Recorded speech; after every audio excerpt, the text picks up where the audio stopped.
ណិតក៏អាណិតចៅ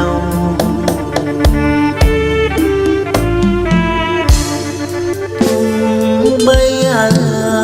ថ្មក្រក៏ខិនខំរសេជួស្រែជ្រងស្មៅ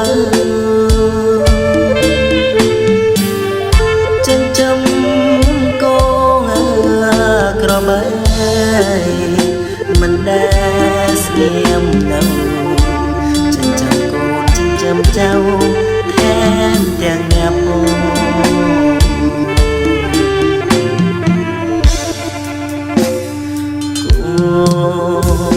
ប្រសើរក្រំ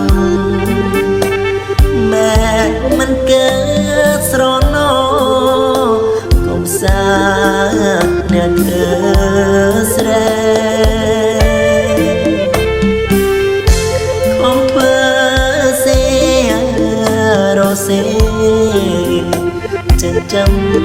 កូនម៉ែបរដែធ្វើស្រែប្រាជ្នូក៏សើស្រឡាញ់កូនប្រពន្ធណាខ្លាំងណាម៉ែក្មេកធ្វើឲ្យបែកបាក់ឲ្យប្រពន្ធទៅយកប្រាម៉ែសអកូនប្រសាយ៉ាងក្រខ្លាំងប្រពន្ធយកប្រេប្រាំងថ្មាត់នៅនឹងរណា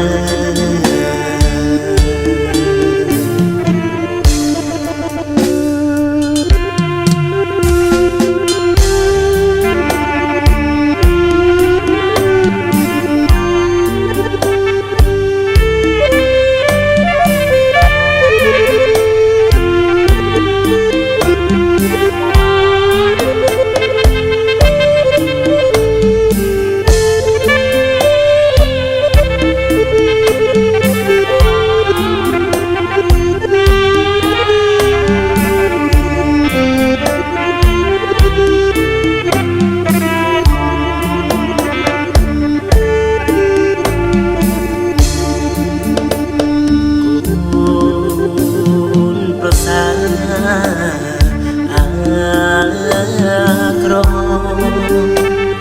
ម៉ែមិនកើតស្រណោកុំសាអ្នកស្រែខំធ្វើសេរសេចិញ្ចឹមកូនម៉ែមករដូវធ្វើស្រែប្រាជ្នូក៏សើ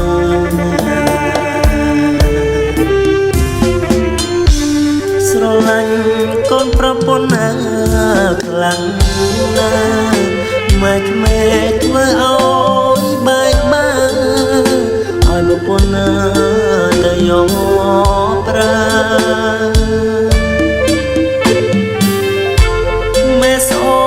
បកូនប្រសើរយ៉ាងក្រខ្លាំងប្រពន្ធយកប្តីប្រាំងនៅនឹងរនៅ